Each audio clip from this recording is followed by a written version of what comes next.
Hi everyone. Hi Namali. How are you doing? I'm very well. How are you, Lee? I'm fine, thanks. I noticed that Amsterdam has some nice weather right now. It's sort of like warm and sunny, which is rare, it seems. Whenever I look at Amsterdam weather, it seems it's raining all the time, summer and winter. There is a lot of rain. The climate is very similar to that of London and the London. United Kingdom. Yeah. Yeah, yeah. So, Okay. Well, it's super hot here. It's red hot, fiery hot, which is why you and we decided to color coordinate today. And perhaps we can do this for all of our videos moving forward from today. So we're continuing with the series of videos that we started creating on the spiral dynamic stages. We are talking about the stage of red, or the warrior stage, as per spiral dynamics. And we've been creating videos for every stage prior to red, and we'll continue to make videos for all the other stages as well. We'll try to talk a little bit about the departure from the previous stage as to how this stage came into being. We'll talk a little bit about its values. We'll talk a little bit about where it's seen historically as well as in our current lives. We'll talk about the energy and the sort of the expression of it. And we'll talk a little bit also about what we refer to as the dignity and the disaster, the virtues and the viciousness of each of these stages. And red definitely has that as well.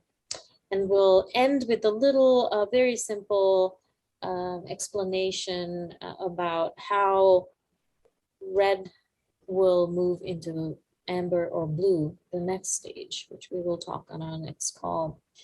Everything we talk about, I think it's fair to say that we're bringing in a lot of pieces of information that both you and I have probably learned from years of study in spiral dynamics and developmental psychology. It's not from any one source, but we are heavily influenced from just listening directly from teachers such as Don Beck or Ken Wilber. I've attended trainings with Don Beck. I've been around Ken Wilber a lot. We've both read a lot of these books, including more specifically the Spiral Dynamics book by Don Beck and Christopher Cowan.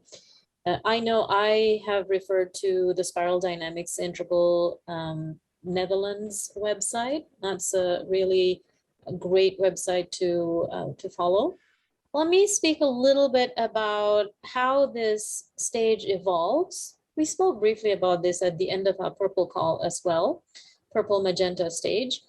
Also, before I forget, we've often talked about how integral theory, Ken Wilber, changed some of these colors for certain stages. So for example, purple was magenta in integral theory, purple in spiral dynamics. Red happens to be red in integral theory as well. You'll see the next stage, blue in spiral dynamics, will be referred to as amber by Ken Wilber and integral theory. So here, red develops out of a sense of some amount of sufficiency in the purple stage, as far as feeling like I have enough of a sense of belonging and community, being in a family or a clan in that way, where you begin to feel a little uncomfortable around who am I then? You know, I'm so embedded in a collective in which you're sacrificing yourself, where one begins to feel, well, you know, I'm me. I need to speak up or I need to stand apart. A distinct sense of self begins to evolve at this departure from purple. This is where you feel that the rules of the purple stage are too rigid for me. I don't want to be just constantly giving up what I need for the tribal leader or my family or my clan. I need to do something for myself. In other words, the word I becomes very important for this stage. When we begin to notice that there is an I, we begin the departure from purple. So there can be a stage of sort of frustration and agitation. Small tribes become crowded. Another way of sort of this departure is also when the small crowd begins to be bigger. It's, as we said, purple is mostly small clans. It moves in small groups. When these groups begin to be a bit bigger, then resources aren't enough. So you have to fight for what you need. You have to fight to survive. And you have to really stand out. So that also is a way in which this sense of the self begins to evolve. It begins to want to be independent and self-sufficient to some degree and powerful. So this stage is still pre-rational. It is egoic. Ego is really evolving. And in fact, at its most established center of this stage, we are egocentric or self-centric. There's a lot of agency in this stage. Some people might also use the word masculine. We can do that. It has a more masculine, agentic sense of being. It's pre-conventional. It is pre-rational. So you can't really reason with this stage, certainly not very easily. In Piaget's levels of cognitive development, this is pre-operational. So you're just leaving that sensory motor stage where you do know that things exist outside of you, but you don't have a distinct sense of self. So there's the inside outside isn't very clear. Pre-operational, it does become clear, but what doesn't happen is that in the pre-operational stage, you really only see what you see, or I only see what I see. So if I hold a box that is blue on the side that I see and black on the other side, the child of a pre-operational stage will only really just see the blue side, won't be able to cognitively understand that there's a black side to the box that the other person sees. So the other person's perspective isn't alive for pre-operational, which really characterizes the red stage. No matter what age we are, whether we are a toddler or whether we are a 75-year-old person, there will be moments when we don't want to see the other person's perspective. This sense of just seeing what I see or what I want to say or do or be, that really sort of defines the underlying tone of the red stage. So I'll just sort of stop at that and have you continue, Lee. Well, thanks, Namali, for that's a great introduction. And historically, we can see that the emergence of that red value meme or level of development occurs with approximately within the range of 15,000 to 5,000 years ago. There are many historical examples of the red value meme, and that's because the previous meme, so the beige and the purple, they're basically more or less prehistoric, which means that they didn't leave any written records, but the red level of development has left a lot of records. And for instance, one of the first rulers of ancient history who left a kingdom is Sargon of Akkad. And the red stage of development also wants to put their name on things. So for instance, if you're a red warrior and you conquer a particular piece of territory, then you want it to be known that it was you who conquered it and that you have the power of that domain. So many people with a red center of gravity, so who are coming from a red level of development, historically will have taken action to preserve their name and their deeds in history.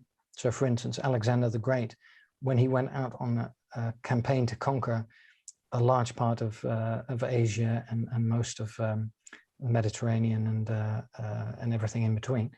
He had a scribe with him recording his deeds all of the time. And if you look at another person who can be said to have been very influenced by the red level of development, so Julius Caesar, during his conquering of large parts of Europe, he was continually writing home to Rome to share his greatness, so to speak of his deeds and to make himself as big and as important as possible.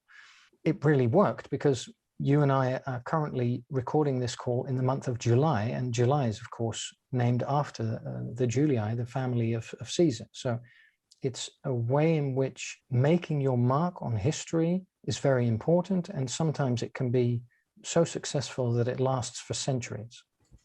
Yes, this is a stage. So we spoke about beige and we spoke about purple, magenta. Red stage is, I can even just sort of energetically feel more, there's more energy here. There's more stories from history. Red is everywhere, even though modern people might imagine that red is a sort of a, this kind of pre-conventional old way of being. It's very alive psychologically, somatically. It's just a vibrant, passionate, red hot stage. So perhaps I'll talk a little bit about the values of this stage and the characteristics. So this is a warm color, by the way. We talked about, when we talked about the patterns of the stages, there were cool colors, warm colors, and they're always interchanging. So right now we're in a warm color for the expressed self. There is a value for recognition in this stage, power, feeling strong, likes to be in control. They will try to control their environment to make sure that the self is safe. Red will seek instant gratification. Red doesn't have the patience to stick around and wait. Also interesting, because they do these experiments with children sometimes, where they'll place this delicious looking cupcake in front of them and to see which one waits for the reward or which one wants the reward immediately. Its way of expressing itself in the world, or the way that it shows up, sort of, if you think of the energy of red, is that it's gutsy, it is ballsy, it is brazen, warrior-like, passionate, sexy, sexual, flashy, provocative. It is unabashed and unashamed, which is interesting, because as a coach, I hear myself often sometimes telling my clients, own yourself unabashedly and unashamedly.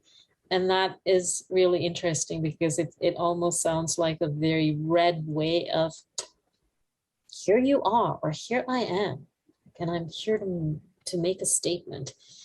Some people wear jewelry that are like a statement piece that stands out, and that's what red energetically feels like. It's like a statement. Red will make a scene to get attention for themselves. It will use blunt force or brute force, by hook or by crook, to get what they want, to get what it wants. It's macho. It can be larger than life. There is a lot of music and movies that really express this energy. We can talk about that as well. Yeah, let me just pause there to hear from you what you might add to that as values or expressive energies. Yeah, so as you were speaking about the decorative jewelry, I was thinking about the African dictator Idi Amin, who would wear so many military medals on his chest and all the way down to his side, basically, that it almost becomes comical how much the red level of development wants to puff itself up to be seen as powerful and potent, although of course they are, but it's also the imagery which accompanies it. So another image that comes to mind is that of the Russian Tsarina Catherine the Great. She had this statue built for Peter the Great, one of her predecessors, who was called the Great because he basically unified Russia and took it into the 17th century, basically as a more modern state. The monument that she built to Peter has his name, Peter the Great, on it, but then it also has Catherine the Great in a larger font, which is quite comical also to me. So as if to say, Peter the Great, Catherine the Greater. So those are all things that come to mind when speaking about the recognition and acknowledgement that the red level of development seeks. Mm-hmm. Yeah. Yeah. Well, perhaps let's talk a little bit about where we have sort of seen this in history. We've already started that conversation actually, but also in current situations. So, we talked about economy in like every stage has a certain economic way in which they profit. For red, interestingly, I think there is a little bit of the horticulture and agrarian ways of economizing their lives, historically speaking, but also things like slavery.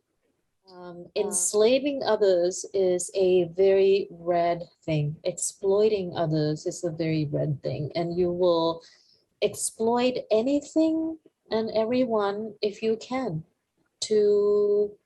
for self-gain. So whether it is enslaving people or enslaving animals, I find that happening still. I come from Sri Lanka, where in countries like Sri Lanka, India, Thailand, there is enslaving of elephants still in the logging industry or for tourism, in hotels, and even in Buddhist and Hindu temples, as this symbol of pride, which is just such a sad reality, but that's a very red thing to do. And it brings them money. When hotels offer elephant rides, for example, there is a monetary gain in enslaving animals. Whether it's a traveling circus or whatever it is, zoos.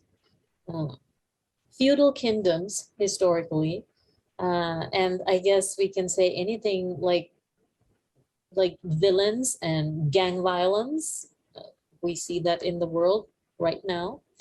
I guess you could say that there's a red energy at the very least in sports, such as boxing. It is punching the heck out of each other to win. There is a glorification of violence and brute force.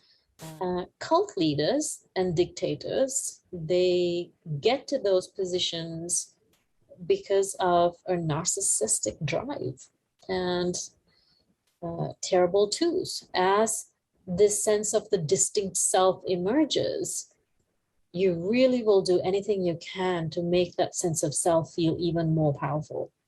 It's a way in which we're trying to actually construct our sense of self. So dictatorship, which is interestingly seen in a 2-year-old, in a sense, where they will dictate the household. They will throw a temper tantrum to get the toy that they want, or to eat or not eat when and what they want. So it's interesting how you see this energy and this way of being, regardless of the age. You'll see that in people like Saddam Hussein and Gaddafi and Pol Pot and Hitler and many Nazi leaders. Also, I would just add to that in jails. I think there is a huge red energy that is always powerful in jail systems. Yeah, so historically, I would say that one of the clearest examples of the red value meme or the red level of development can be seen with the Mongols, with the Mongol Empire. And under Genghis Khan, for instance, millions upon millions of people were slaughtered. One of the reasons that is given by historians for the celebration of violence and the indifference to violence against other people is apparently because the Mongols started out as a herding society. They would slaughter animals very regularly, and almost everyone would participate in the slaughter. So the reasoning is that there's a level of desensitization that comes with the slaughtering of animals on a regular basis. And if you then encounter human beings, which you then also see as not belonging to your tribe, then it also becomes easy to regard them as animals to be slaughtered, so to speak. And in modern times, one of the areas, of course, where we also see a lot of red, and you alluded to it when you said gangs, but things like the mafia, so mobsters. Interestingly, there are a number of historians who look at the dictators of the 20th century, so Stalin and Hitler and others, and see them as so-called mobster elites. So people who are basically a mob with a close circle of other mobsters, and who take over a particular political structure and then dominate that as dictators or as a group of people with near to absolute power. And indeed, in the modern age, we also see red in, for instance, drug barons, so Pablo Escobar and El Chapo. Many endeavors of people to engage in expansive conquering of territory, whether that be literal land or whether it be market, for instance, in the sense of drug lords trying to capture particular market spaces across the world to distribute drugs. The expansionism, we could say, is very much a part of the red level of development or value mean. Yeah, so I mean, there is a certain sense of a little bit of sort of scariness around red. So perhaps let's talk a little bit about more specifically the dignity of red. This red stage has that energy of a warrior that absolutely will just take a stand. Put your foot down and take a stand. That kind of energy. That's a thing we all need to do sometimes. If I'm in an abusive relationship, there comes a point at which I need to express myself so that I can get out of that situation. It's in a way developing a sense of personal strength and power. Red is very action oriented. When we feel lethargic and when we can't get up and kind of get on with our days and get to work, sometimes it's really helpful to listen to some powerful music and feel that energy of power that makes you feel like, okay, I'm kind of ready for some action now. It is learning to say no is a good way of including the dignity of red. To be able to say stop and no when you have to. There is a certain sense of heroism that can be admired in red. There is a very clear, strong decisiveness in red, assertive. The other stages that follow, that evolve after red, disciplines that in us or shuts it down so much that we forget when we do need it. It's around really owning and claiming one's skills and talents and really being able to show off when you need to really show up in your talents and skills. When you think about that sort of brute force or that sense of sort of doing what you need to do, it actually brings to my mind in the Vajrayana Buddhist tradition, there is Manjushri, who is a Buddha who is depicted with a sword. And this sword is supposed to cut through the bullshit. And there is that powerful red energy in that. It commands attention. It is very magnetizing. It is unafraid of really being seen. There is a way in which sometimes little kids can be really helped in that red stage to really hone in on your talents and your skills and go do your thing. And, when parents say, you did it, it's a very American thing, which took a long time for me to get used to how much parents tell their kids, you did it and you can do it. And I didn't grow up hearing things like that in Sri Lanka. So there's something very it's a kind of a healthy red statement for a child, I think. I think it can get you in trouble later when you enter other stages. But for red, there's a dignity in that, in being able to say, I can do it and I will do it.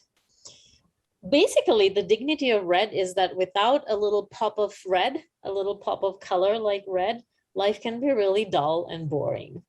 So, if you can add to that, that you see as sort of the wonders, the wonderfulness of red, and perhaps you can also start us with the disaster of red.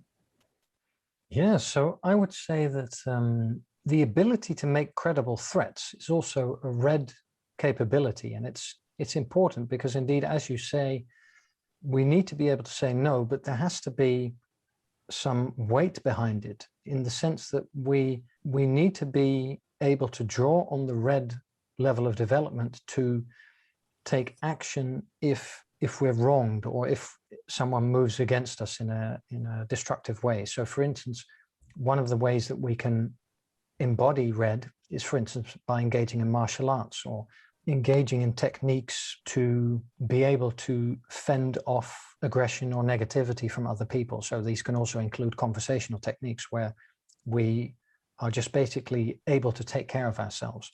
Whenever we meet obstacles, then the red level of development can help us to penetrate or obliterate those obstacles if necessary.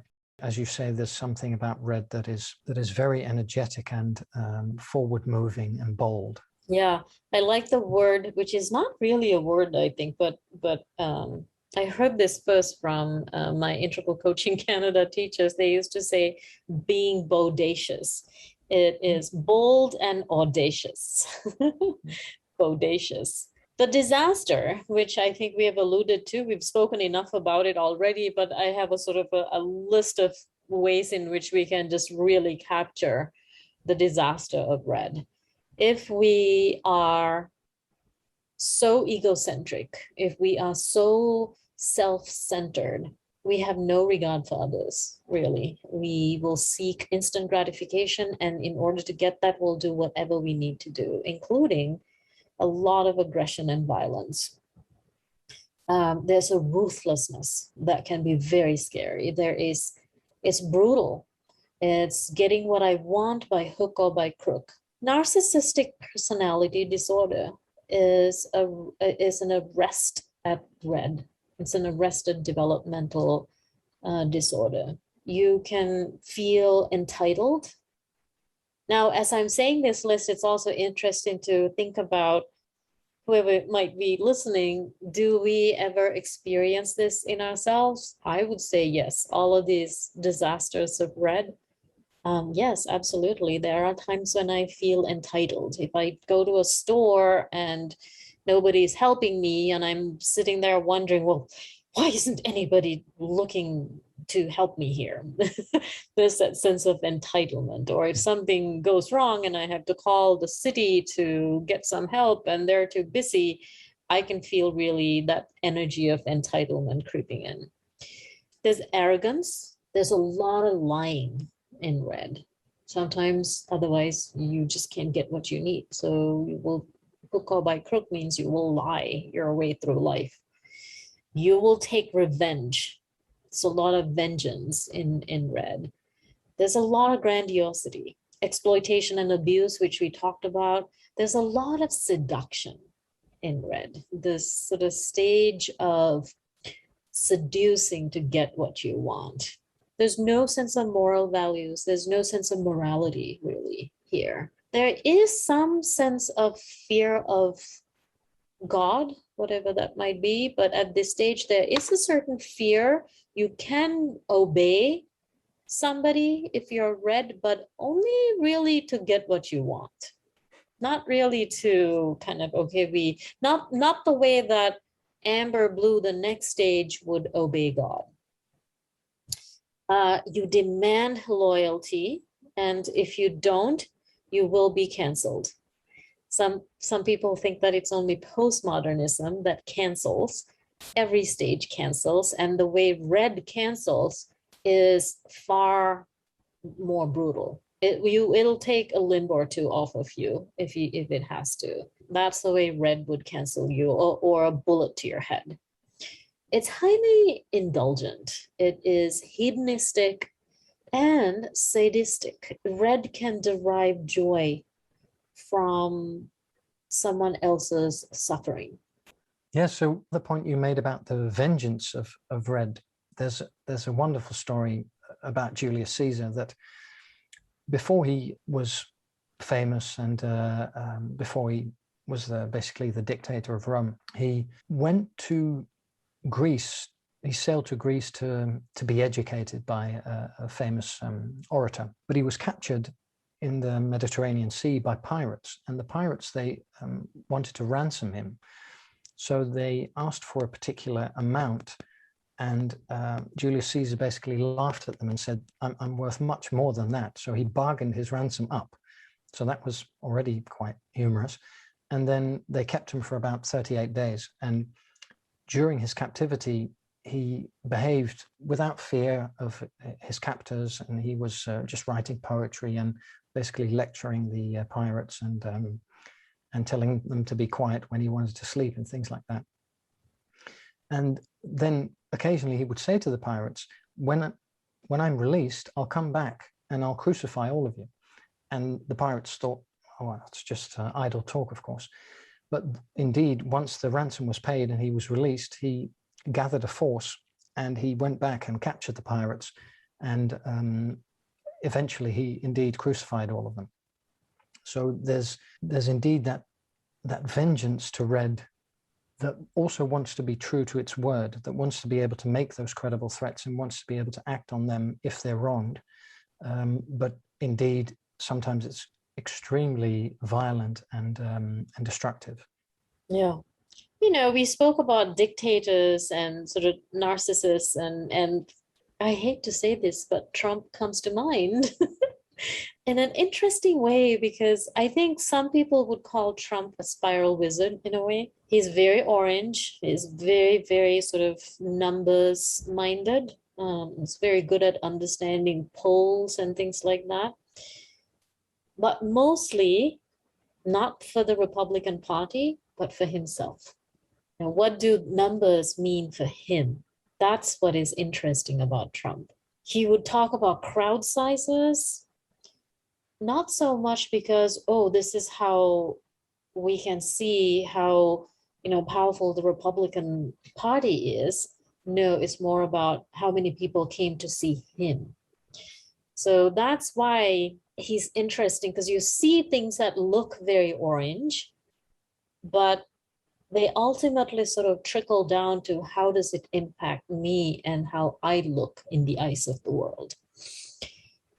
He can also seem somewhat blue in the sense of a conservative. Obviously, he ran as a Republican, but did he run really for his party? That is questionable often. Again, it kind of trickles down to how powerful do I get to look? He never wanted to look weak. He didn't like others in his administration or anywhere to look weak. When he had his show, The Apprentice, I've never seen even a single episode of it, but I've heard how he hated the contestants that showed any kind of weakness. So I think there is some general consensus that Trump has a center of gravity of red, perhaps. He has feet and hands in other stages for sure, just like any one of us do. Speaking of movies, I always love to see movies and music in the way that media can share red with us. The recent movie, The Irishman, The Sopranos, are very similar around mafia dynamics. Robert De Niro is in The Irishman, and it's just an amazing, amazing movie.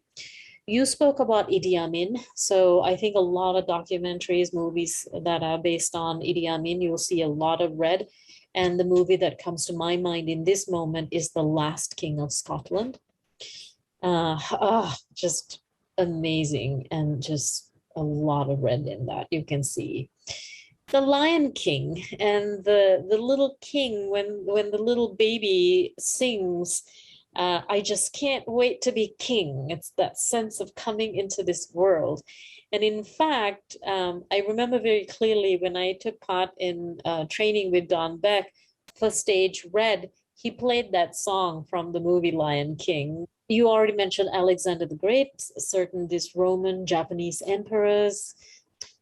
The act of bullying somebody, no matter what age, little kids start bullying and they can be quite nasty. And plenty of grown-ups who bully others as well. Con artists. They only really care about themselves and their gain. They will con everyone else to get what they want. Drug lords inside prisons. The porn industry is very orange, but it caters to the hidden red. I think that sense of raw sex because again, like I said, red has been disciplined and purified. That red, then the needs and wants of red gets shut down. And I think the porn industry makes billions of dollars every year catering to that hidden red rawness, raw energy of red. Oh, you know, Right Said Fred, the one-hit wonder called I'm Too Sexy. I'm too sexy for my shirt. I'm too sexy for this. I'm too sexy for that. It's like, I'm Too Sexy is the title of the song. There's another dynamic indeed within the red person of power who achieves that power, and that's that they organize their associates in such a way that they're continually infighting. And there's Stalin did this, and Hitler did this, and Saddam Hussein did this. They indeed basically also bully their subordinates and have them compete against each other to keep everyone on their toes and to minimize the chance of too many people creating an alliance against the red person in power. And for instance, historically, of course, Stalin conducted a number of purges where he purged thousands of people in the army, enormous amounts of soldiers and generals and other officers killed. In Buddhism, in Vajrayana Buddhism, Trungpa Rinpoche introduced the idea of the Buddha families. So there are 5 colors: red, yellow, white, green, and blue, and they each stand. So has nothing to do with spiral dynamics, but that's a typology system. But in that typology system, what they're looking at are qualities and energies that we want to work with in ourselves, and we do that in certain meditations, for example, and there's a certain meditation posture that's unique to every color. So here in Boulder at Naropa University and at the Shambhala Mountain Center in Colorado, there is something called Maitri Space Awareness. Each room, so for example, red is called the Padma energy, and that is the energy of the warrior. So how do we cultivate the energy of a warrior while also looking at the neurosis of that color? So when you want to work with the Padma energy, you go into the red room. This room is painted. All the walls are bright red. The floor is carpeted in bright red carpeting. The back of the door, when you shut the door behind you, it's all red. The ceiling is red. Everything is red. So it just heightens that red energy. And in this practice called Maitri Space Awareness Meditation, in the color red, they really are working with a lot of the things that you and I talked about today, as far as the dignity and the disaster of red, the sanity and the neurosis of red. So I find that interesting that you can find that in a meditation practice. There's a very good, clear meditation practice to work with red. I also think of a story that I heard from Don Beck. Don Beck did a lot of work in South Africa, and I think that he went maybe in the 80s he worked with very unruly red energy in South Africa, and especially boys and young men. And the concept of toilets was not very well respected, was sort of unfamiliar. So when men were asked to use toilets, they were peeing everywhere. It was sort of not a very disciplined use of the space. So Don Beck had a really good idea. Apparently he went into the men's toilets and he stuck targets, like a little target sticker on the urinals, which immediately disciplined the unruly, chaotic red to a more positive red, which was one-pointedness, that sense of that pre-operational mind is only seeing sort of one perspective. And so he actually brought a lot of good red energy into the men's toilets by men who just automatically would see the target and want to urinate at the target, which is a really awesome story. Absolutely. Yeah. Thinking of sort of movies, I recently binge watched the David Koresh Netflix series, and we spoke about cult leaders, and I could see the sort of the red energy in the cult leader through David Koresh. He spoke a lot about God, but I think he demanded a lot of loyalty from his people. It wasn't so much for the tradition of Christianity or anything like that. It felt more to me like his loyalty that he demanded, and everything was for himself.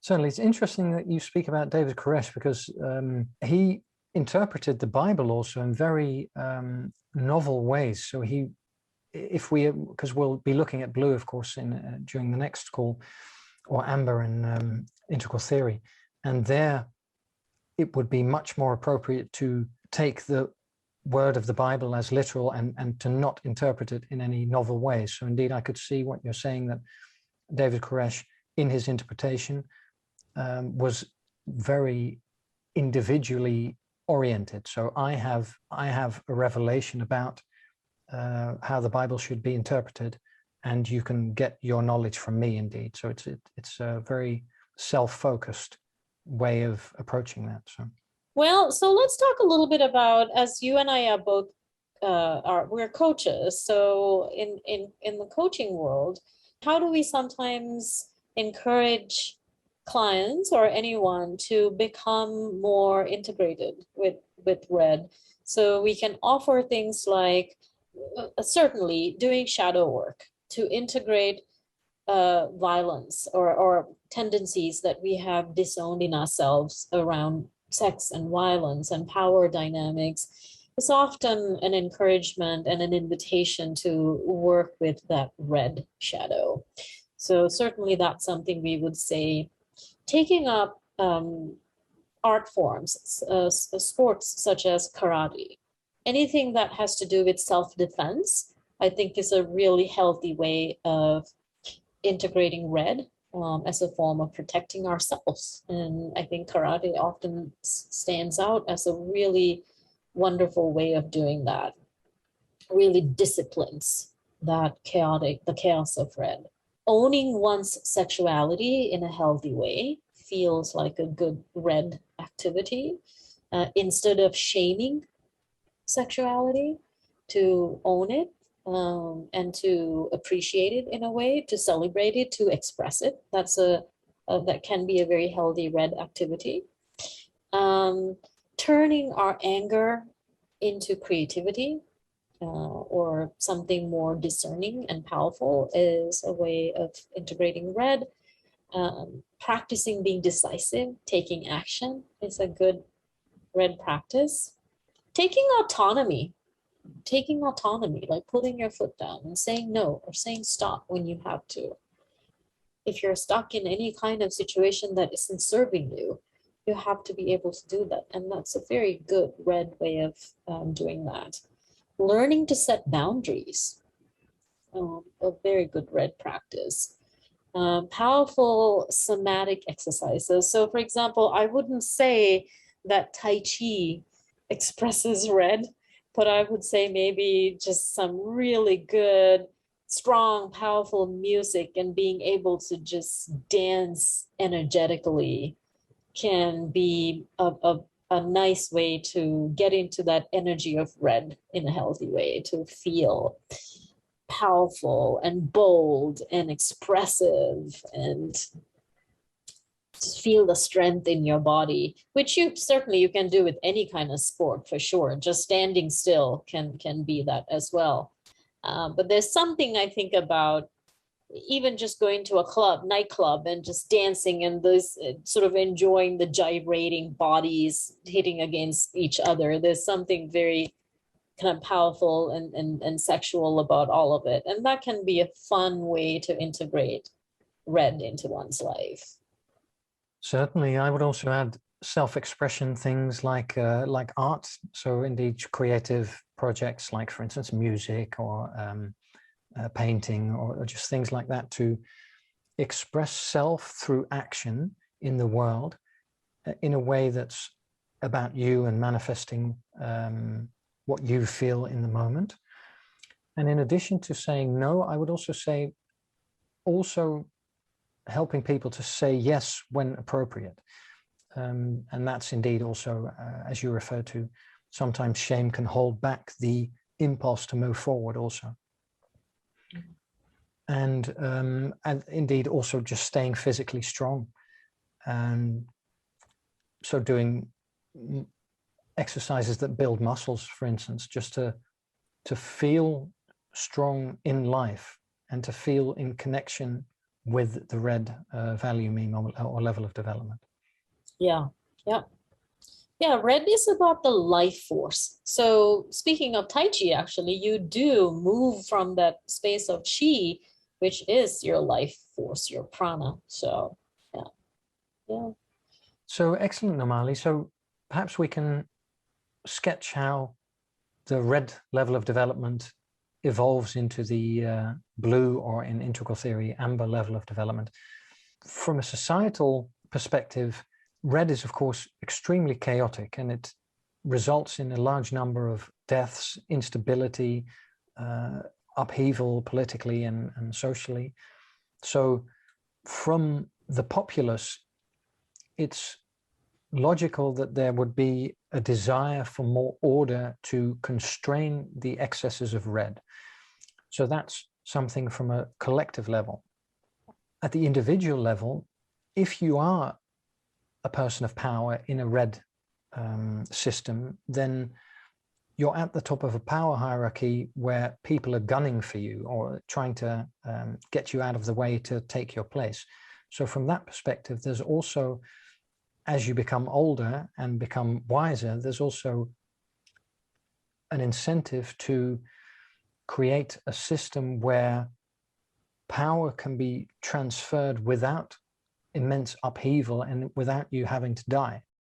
That's a way in which we can see how, both at an individual level and at a collective level, there comes a point where there's a strong drive to create order in the chaotic life force that is red indeed. As powerful as red may seem, it is not sustainable, because someone else could just be as red or more red and they will come and take you down. So there, I think it's sort of like how someone who is caught up in a gang will eventually get shot at or will get arrested for assaulting someone or whatever that sort of the violence of that stage could manifest as. That is going to get you in trouble at some point. And either through an external force or through oneself, I think you will hit that wall at some point and feel like, I need order, I need discipline, or someone else will do that for you. You're going to pay, and you're going to pay a pretty hefty price. for your aggression, your violence. So if you stick around too long in any stage, we're going to hit a wall, and the next stage will come and sort of take care of you in a way, in their own way. And that can be a really good thing. It is a good thing. Evolution is a good thing. So red will get injured by its own chaos.